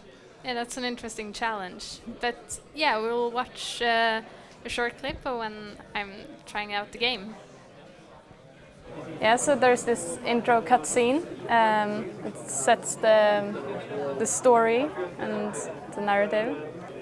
I mean, it's quite long intro, but the story is really good. But and I mean, I guess that was like intentional to have it really story driven. Yes. It's a bit narrow, but It's a bit narrow, yes. Yeah, but after all, it's a puzzler, so. yeah, yeah. I think that's really interesting because I mean, it's you create this point of interacting with the outside world, basically. So I mean, through the orb, like you search for these interaction with what lies above. Exactly. So yeah, it feels, I mean, kind of like an exploration game, but it has so many like elements to it. It's not simply like a platform. It's not simply like a narrative-driven game. So I think it's really interesting, and I mean, it has this. Like you can play it for different reasons. Like you can care about story, you can care about the puzzles, that kind of thing. So yeah, this looks really good, and I mean it's really interesting and intuitive in the puzzles and how to solve them. So thank you for showing me. Thank you for playing. Yeah, thank you. Yes, and that was me playing Old World. One thing I was thinking about was the level design, and I mean, how do you achieve variation in how the levels are laid out when you're so dependent on having these light sources breaking into the world and that the character can interact with? Well, our main focus with the level design was to make it very intuitive. Yeah. As you made a comment about it. But we, at the moment, we only have the two first rooms, and they are supposed to be very, very easy and very introductory. Yeah. But later stages are way more complex. And I'm sorry, what was your question again? Yeah, like how you achieve variation when the levels are grounded in this like light source that you interact with. Yes, so that's why we, as I mentioned before, we introduced these mechanics that interact with the light, Yeah. like the mirrors and the batteries and whatnot. And we basically try to introduce them one at a time, and then we combine them more and more. And eventually, the game becomes very, very complex, because you have maybe 8 elements that you have to think about, and there's only one way to solve the puzzle. Yeah. And it might seem like you have a lot of tools, but you don't know. Maybe it's not very intuitive which one to use at the right moment. Yeah. You said that the character was a bit inspired by Disney in the design. Can that also be seen in animation and how she interacts with the world, or is that mostly a visual aspect of her? We wanted her to have a personality. Yeah. We wanted her to be seen as a hot-headed, very forward, curious type of person. She makes these remarks to things. She observes them. She tells Yeah. you like this room is very dark. Yeah. And also we wanted her to have a bit of a jump in her step. Yeah. So it's a combination, I think. Okay. We have a lot of concept arts. We talked a lot about the character, and we developed her story. She had Yeah. a whole story and a personality, and I suppose we wanted the animations to reflect that as best we could. Yeah. I think it's interesting because when I first saw the trailer for this game, I assumed that she was like quite a young teenager or child, but she is in a military organization, so I assume that she's older than that. Well, she is actually around 20 years old, but she's very what's called she likes to express herself a lot, and that's why, because she's running around alone, Yeah. but she keeps this monologue up with herself. Yeah. Much like in cartoon and Disney, they express themselves very widely, so everybody can see their expressions. Yeah. And so maybe the thing that she's in a military makes it seem like she's an older woman, Yeah. but she's actually quite young, and Yeah. they kind of force their youngsters into the military Okay. to train them into learn more about the old world, basically.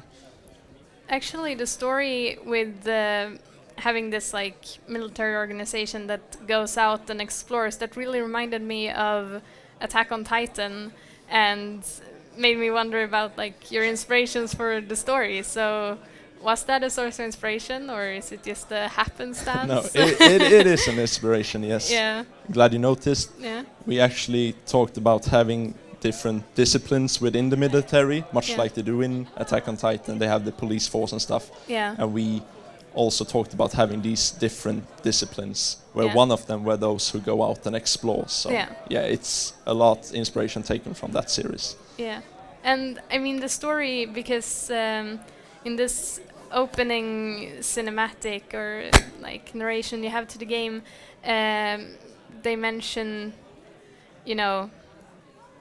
what happened and why the world. And then can you tell me a bit more about that story, because it's a bit vague, which I mean I guess is part of the mystery, but I mean tell me whatever you feel Yeah. you can without spoiling it Well, too much. basically, the intro is to give you some hints, and Yeah. you're supposed to find out everything Yeah. as you go through the game and complete puzzles. Yeah. You're rewarded with the answers, basically.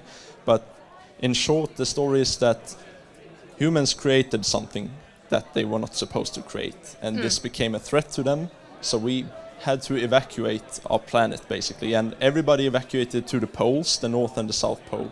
Yeah. And the main character, Flavia, is from the South Pole, and the old world is what they call the rest of the planet, except for Okay. the poles. So when they speak of going back to the old world, they're basically going back to Earth, or the other places on Earth that we Yeah. can't live in anymore. So she's from South America, but she lives on the pole now, and she's actually traveling back to Brazil. Yeah. This is where you take place in the game. You're in Brazil in a research factory or facility to find out more about these mysterious beings that we created, because society doesn't know where they came from, because the info is being kept away from us for some reason that we don't know. Yeah. So. But I think it's a really interesting concept, and I think that, I mean, both the narrative and the gameplay is really engaging. So thank you so much for talking to me. Thank you. And yeah, that was some developers from Old World. Now we will move on to Remembrance, and the trailer is right up. Tack.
Yes, so I'm here with a few developers from Remembrance, and this is a really intriguing game. I mean, you're this lone character in a vast world, and I mean, I think your trailer really sets the tone and the atmosphere of the game really well, because I mean, that's the feeling I got when playing it as well. And I was wondering, how did it start out? Where, like, what was the original concept that? When we got this pitch to us, the concept was just a thought, an idea. So we had the idea of making a game that is unconventional and norm-breaking, and taking all those rules that are, generally speaking, the rules of games, Yeah. and try to break them as much as we can, force the player to break the rules of games. Yeah. So yeah. And I mean, and this is one thing that I personally find really intriguing, is when games have clear narratives, but you know, there's not like much intro or text in the game or anything like that, but that's still the main focus of the game. Was the idea always like that, or did you find like a voice in how to tell the story through the process of developing it, or? No, we wanted to not show the player anything, just having the player to explore it by themselves, explore the world, explore the narrative, and explore themselves playing it. Yeah. And the visual aspect of it, I mean, the character design is like very special, and it's like a character that you can relate to at once, I think. I mean, it's not that it's so weird that it's off-putting, but it's special. So how did you develop that? Thank you for saying that, because basically that was the aim for the character. We wanted to have an open mind about it, so whoever is playing the character will hopefully easily relate in its own way, without giving away this is a man or a female or a specific character. Yeah. And also which part you kind of missed before, and we were hoping to show you that, but the character is a shapeshifter. Yeah, I noticed, because I saw someone else playing, that when you go into the water, the character changes appearance a bit. So can you tell me about that? Well, yeah, to relate to the character design, we wanted something that were easy to go back to in each form. So we had some clear and easy defined elements to it. Yeah. And is that the only way the character shapeshifts, or are there more ways? You can actually fly. Oh. So yeah. Yeah.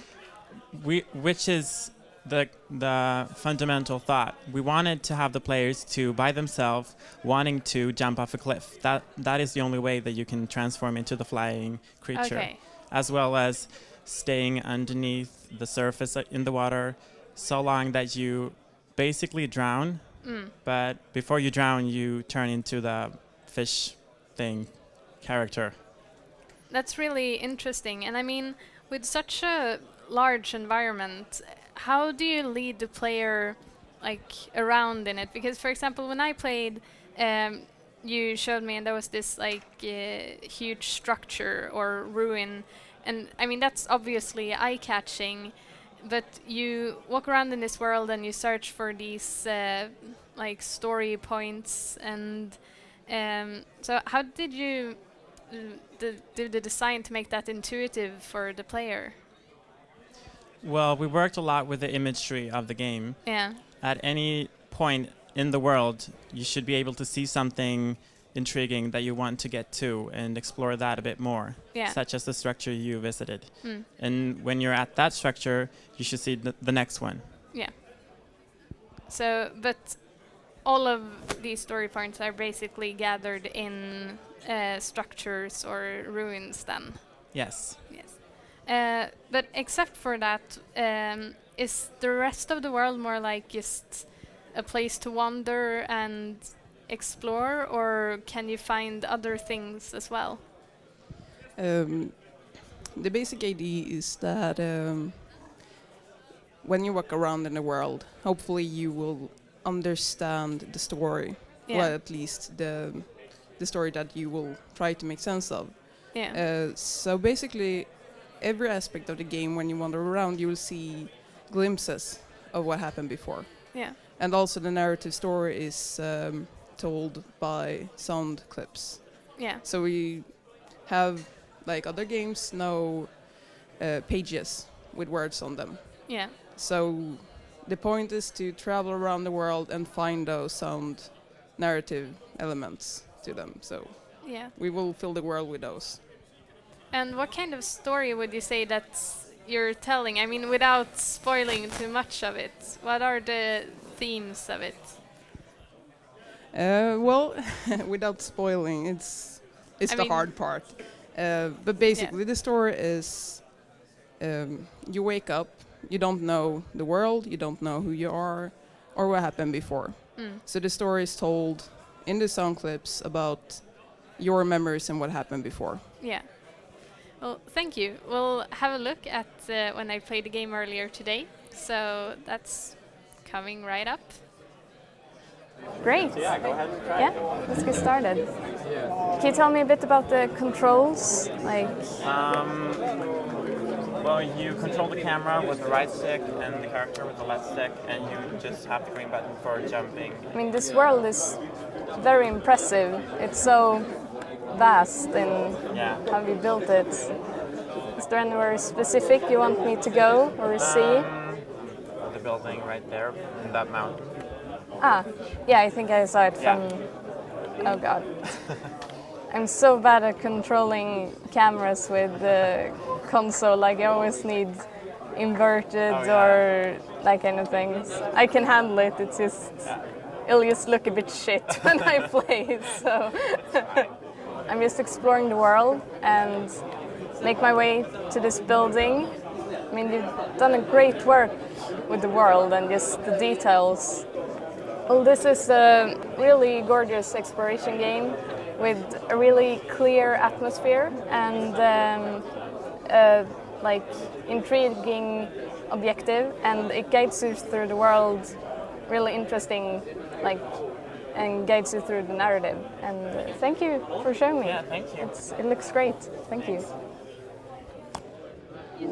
So, yeah, that was me playing this game, and I mean, I'm not that great with a controller, but I had a lot of fun playing it. And I mean, one thing I was thinking about, because you tell the story through sound clips, so how did that affect the other audio design for the game, and like how you built the world through sound otherwise? Well, since the entire story is told with sound, Yeah. we had to base it. The sound designers had a lot of work on actually designing the places without using speech or written parts. It was just environmental sounds of that place in the past. Yeah. And these places are very different than the rest of the world, so it's very specific when you enter these areas. And are you completely alone in the world? There are like no animals or anything like that? As of this moment, there are only a player. Yeah. But we're hoping to add NPCs and characters that you can interact with in the future. Would that? Do you think that would change the character of the game if there are actually like NPCs in the world and it's populated? You will still interpret the player as your own, as you're playing it with your own actions. You're approaching these characters with your own feeling and your own thoughts about who they are and what place they play in the world. So I don't think the character change. Yeah. And like, how big is this game right now? How long does it take to put together this story? That is very individual I mean, to the player, yeah. Yeah, I mean, I would probably take a long time playing it, because, I mean, with these types of game, I just like walking around and experiencing the environment. Yes. So, yeah, I would spend a lot of time on that. Right. But, one of the developer would probably finish it in 10 minutes, Mm. probably. Yeah, the world is huge, but it's only a fourth of the original size. So Okay. yeah. So how did that change during development? Like, at what point did you go from, I mean, that kind of size to this that it is now? We realized rather fast that this world is too big for the game. Yeah. So we had this distances that was huge and took very long time to go from point A to point B. Yeah. So we wanted to make that quicker and have the world being more populated by, well, forest and structures. Yeah. And I mean, I would say that just the shape-shifting helps with, I mean, all these like transport throughout the world, because I mean that changes up moving around in it, but also this game actually reminded me a bit about the Shadow of the Colossus, because then you have also this like vast empty I mean not empty world, but you feel really isolated, but in that game it doesn't feel like you're wasting time when you travel these long distances. And I would say the same goes for you, because the journey is part of it, and it's also like ties into the atmosphere of the game very well. So but did you iterate on anything else except for the size of the world throughout the development? Was there other like radical changes, or? Not really. We had this original thought that we've been working on and kept to. So Yeah. I'd say no. Mhm. Not really. Yeah. Yeah, so I was developers from Remembrance, a really interesting exploration game.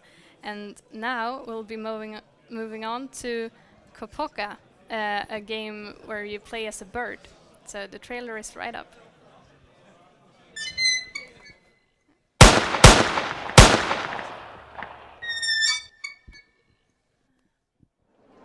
Due to the recent attacks by enemy spies, we want to remind citizens to be vigilant. If any of your neighbors are acting strange, please report this to your local authorities immediately. Attacked by enemy spies? Is that what they call gunning down their own citizens now?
Yes, and now I'm here with some developers from Kopoka, and one thing when I was looking into like the games that I was going to play today and the trailers, the thing that really stood out to me with this game was actually how you described it on your Facebook page with like I don't remember it word by word, but it just described this, that you play as a bird just flying over this totalitarian city. I mean, that's just such heavy imagery right there. It's because you have so many concepts layered in like this oppressive state, and then like free as a bird and all of that. But how did this game come to be? Like, where did you start with this idea? Well, the idea started with we were actually brainstorming ideas for a potential game. And we came up with the idea of a bird flying over a city. Yeah. And the entire free-form experience of actually being a free bird. And the story then came that if you're in a city, what if this city had this troubled past and some political intrigue going on there? We felt that we had this opportunity to tell a different kind of story that is usually not told in this kind of way. So we just went for it, and that's how Kopoka came to be. Yeah. And like, how did this city develop? Like, did you start out wanting to tell a story about with this kind of political theme, or did that grow during development?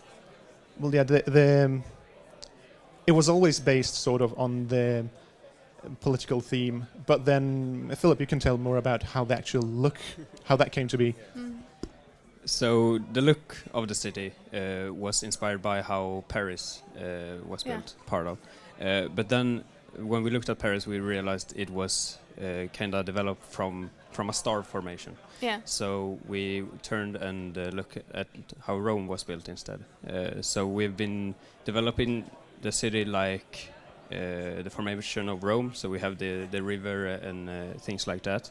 And then we've also made sure to develop the city one part of a time, so that one district doesn't look exactly like the other. Because if we would have developed it every place at the same time, it probably would have looked a lot of like the same. Yeah.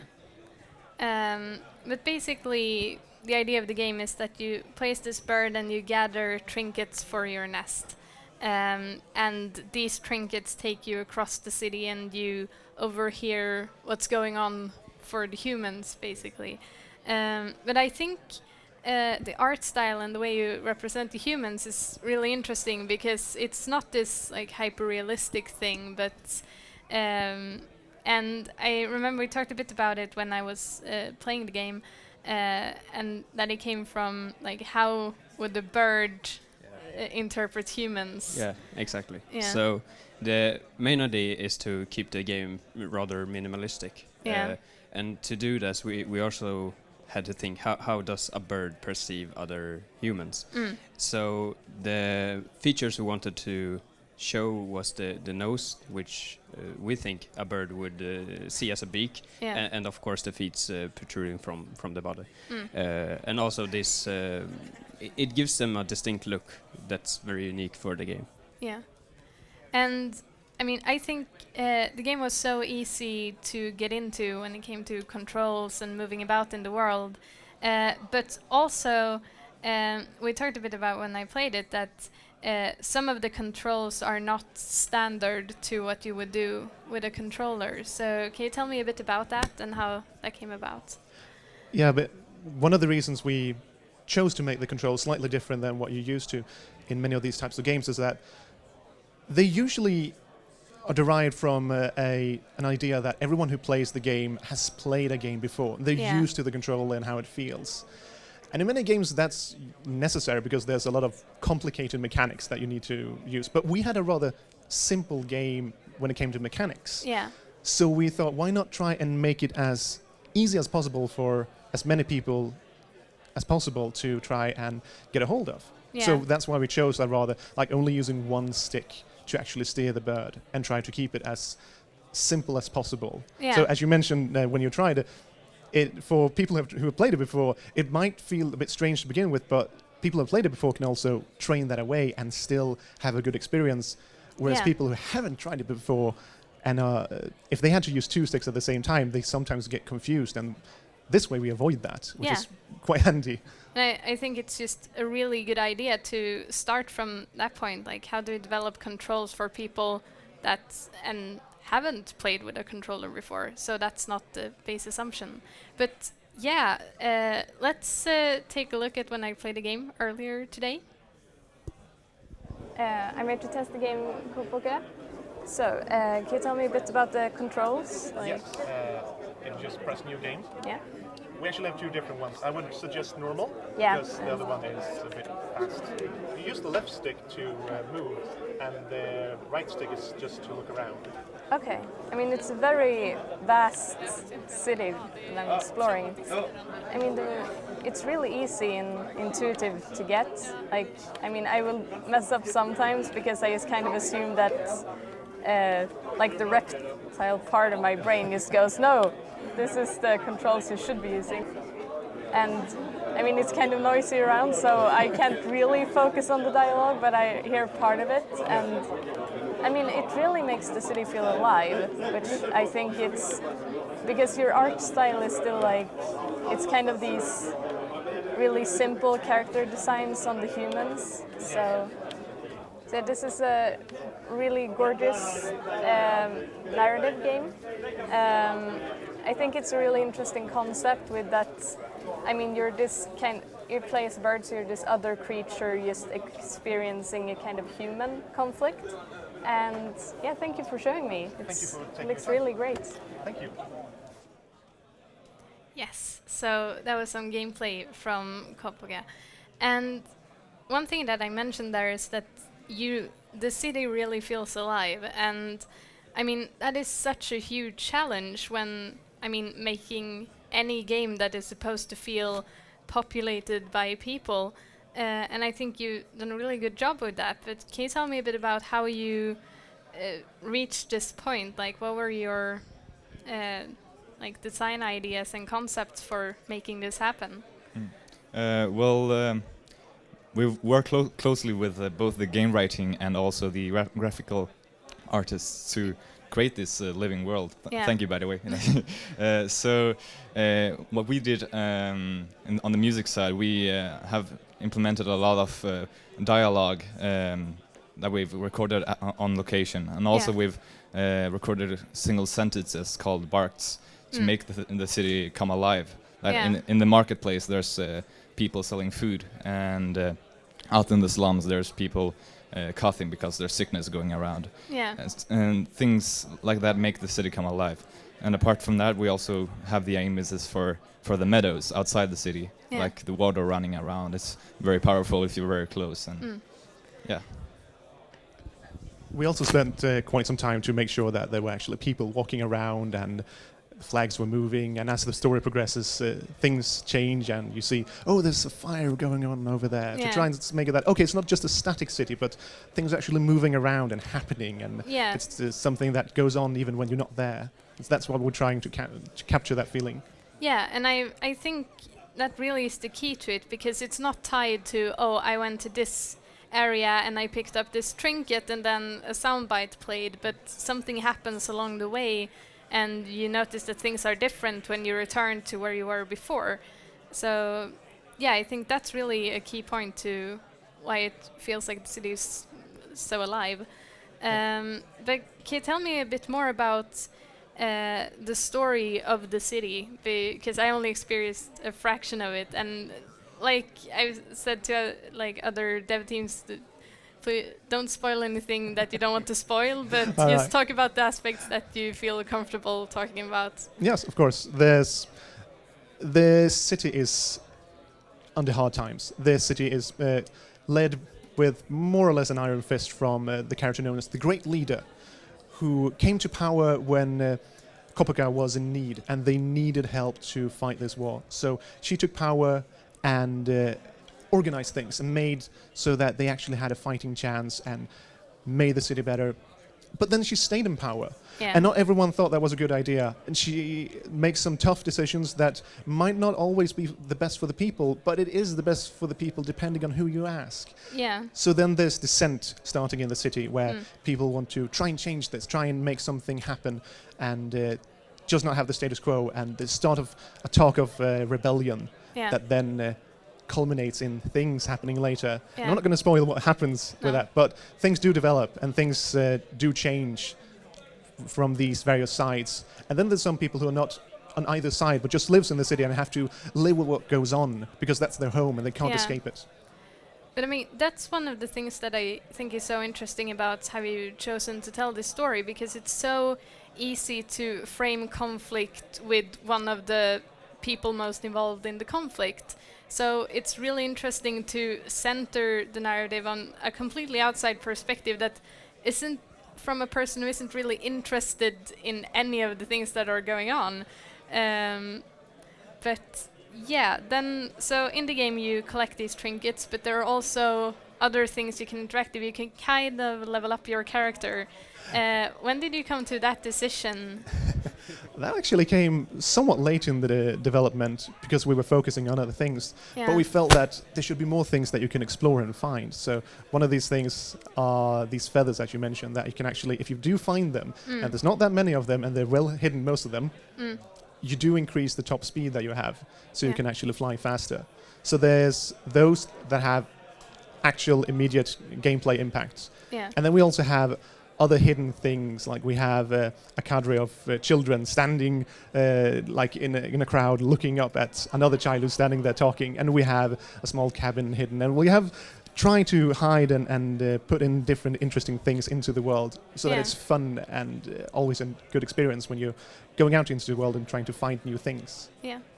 Well, thank you so much for talking to me. And Thank you. Did you want to introduce yourselves? Yes, I'm Axel Jensen. I'm been the lead designer. Yeah. I'm Philip Nilsson. I've been the art lead. Yeah. I'm Pablo Sorribes. I've been the lead for sound design and music.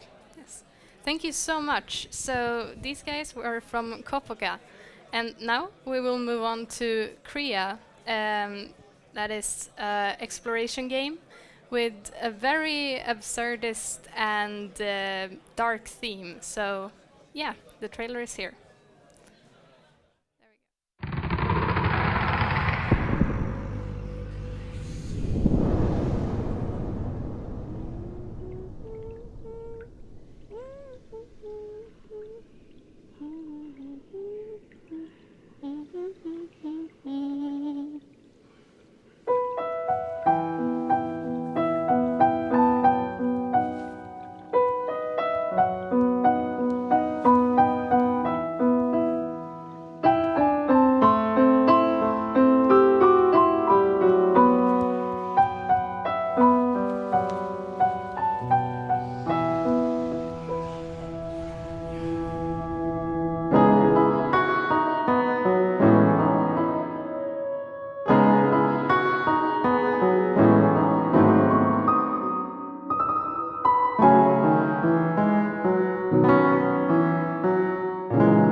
That was the trailer for Kria, and now we're gonna talk to developers from this game.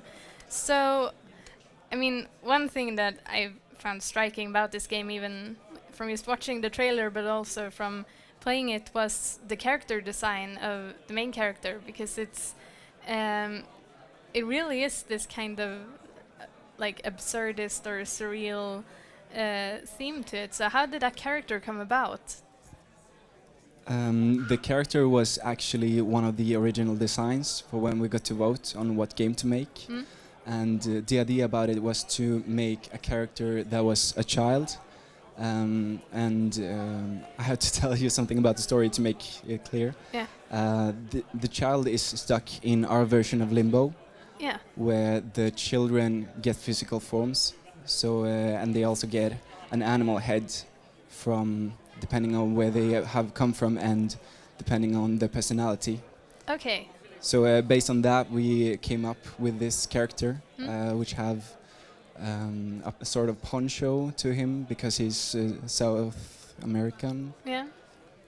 And what does that say about his personality, the animal head that the main character has? Kria, which is the name of our character, he's really timid and he is sort of shy and he feels sort of nervous in front of this world which he has gotten stuck into and have to partially find out how to get away from here, but also how to manage to make it a fun time because the world itself is really dystopic and melancholic. Yeah. And I mean, one thing that I noticed when I played the game was that I encountered several cutscenes. So I mean, that these cutscenes must have really been like a core thing throughout development to, because there's usually so much work in just making one of them work. So yeah, it took a long time, and we even have a lot of animations to the game that is for the player to use.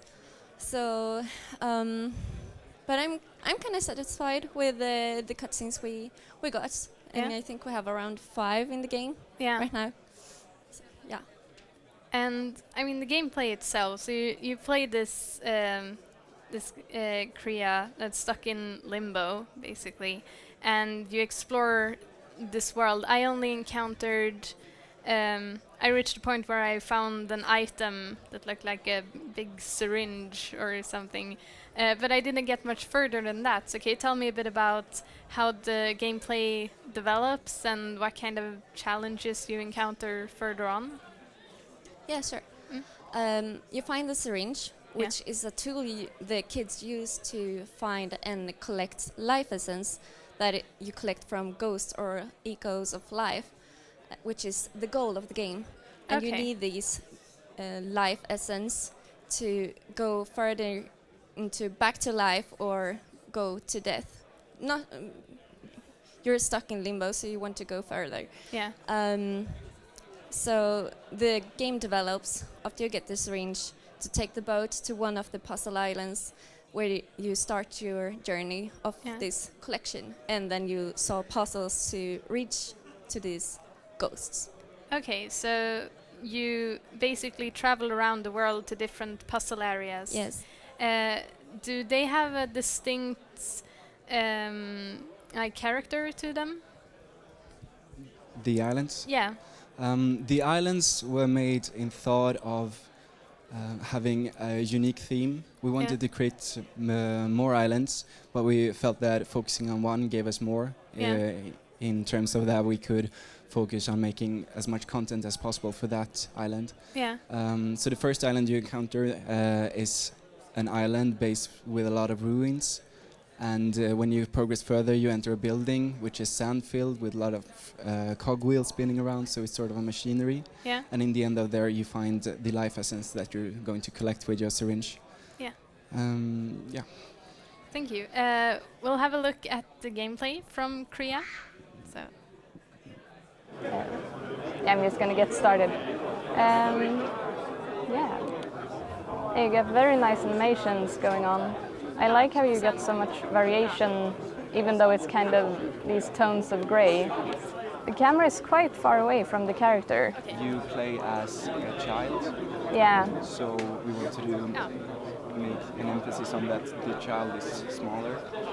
How much time did you put into the cutscenes? We wanted to make the cutscenes important, especially in the beginning, since we wanted to be a narrative and explorative game. Yeah. So we felt that putting focus on the cutscenes is important for us. Yeah. And okay, so do you want me to do anything special now? Had any you can special talk to the direction? bird if you would like to. How do I... There you go. Well, I think this is really interesting. I think you've captured a very specific atmosphere with it, and I like the kind of absurdist design of the characters, and I think it could be immersion breaking, but I think it creates like a really interesting world and an interesting contrast, and it sets the tone for the experience. So yeah, thank you so much. Thank you. Yeah. Yes, and that was some gameplay from Kriya, and yeah, so you traverse this world, but I think the design of the world itself is really interesting. I mean, it reminded me of Limbo, the game, obviously, but I think it's interesting because that game is very just black and white, basically, but you've gone for a more soft gray tone to it. So how did that come about? Because then I remember clearly that there are all these like white details in the world, and also sparkles on like many objects and objects that you can interact with. So how did this style come about? Well, we looked into a lot of games that we all shared and liked, and took inspiration from games like Journey and Vane, a Yeah. game that's not out yet. And we like these sharp edges and a lot of details, and thought that we can do this and use this to turn around and get this dramatic, moody, feeling theme that fits to the game, and used colors to make it more interesting. Yeah. And then we played a little with the light, shadows and contrasts, and thought of this idea, the using white flowers and such to make it more pop. Yeah. And what about the sound design? Because it's such an atmospheric game. So, I mean, there must have been a lot of effort into is building this world and experience through sound as well. Our main focus from the beginning was that we needed to get the graphics and the sound design to work really well together. Yeah. So that was a main goal from the beginning. So the graphic artists and the sound designers have worked really closely alongside with the music to make everything fit and come together. And we think it turned out really well. Yeah. So we're happy about what we have accomplished. Yeah. And I mean, the story feels like, I mean, it goes a lot deeper than what you first experienced when you play the game. So how much preparation did you have in that, and what kind of narrative do you have behind the scenes? Well, the narrative is quite deep, as you mentioned. There's a lot of character development, not only for the main character, but also for other children that you meet on different islands. They all have their own stories, and they all have been in this world longer than you have, so they have stories to tell. And we would like to focus more on the sort of dark parts, because it's interesting how you can adapt a child as a main character and feel that the story can still be sort of uncanny. Yeah. And then, I mean, the gameplay and the puzzles, because I didn't have the chance to experience much of the puzzles. So what kind of form do they take? How do you traverse the levels? The puzzle in the version we have right now is mostly pressure plate based, so it's pressing pressure plates and doors open and bridges form before you. And that's right now that's the puzzles that are in the game, forming the landscape so you can get further. Yeah. And do you have any plans on how coming puzzles will behave? Will it be the same kind of structure, or will there be new features? Or? We would like that every island not only have a separate graphical theme, but also a mechanical theme, so that each island will give you new challenges in new ways and make it interesting for the players. Yeah, it's really interesting. And just out of curiosity, what other animals do you have represented in the game? Because I think I saw a chicken, but that's the only other I've encountered this far. Except from Korea, that is an alpaca. Yeah. We also have a wolf, and then we have a bird. He's not a chicken. He is in Swedish it's sekreterarfågel. Okay. And it's a special bird. Yeah. Kind of cool. One of the higher ones. And then we are thinking about an ocelot. It's kind of a cat. Yeah. And then we have ideas, but no, they're kind of secrets. So I think I can't talk about them anymore. There's also a shark child, which is my personal favorite. Is actually implemented in the game, but in another way, so you have to play it to see if you can find him. Okay, thank you so much. It's a really interesting game, and I hope I can play more of it. So, do you want to introduce yourselves? I'm Johan, project lead for Korea. Yeah. Manne Mokvist, programming lead. Yeah. My name is Caroline Pietri, and I'm animator and graphical lead. Okay, thank you so much. It's been so great talking about the game Thank with you. you. Thank you. And yeah, now we're gonna wrap this up, and it's been several hours of talking to like really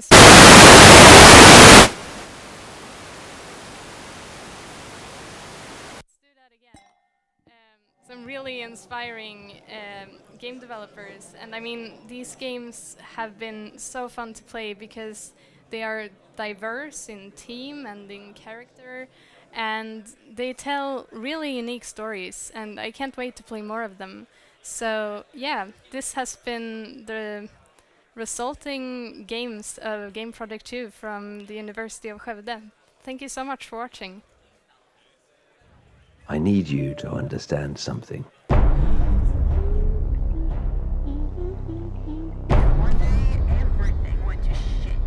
Everything. What you have done is the act of a fool.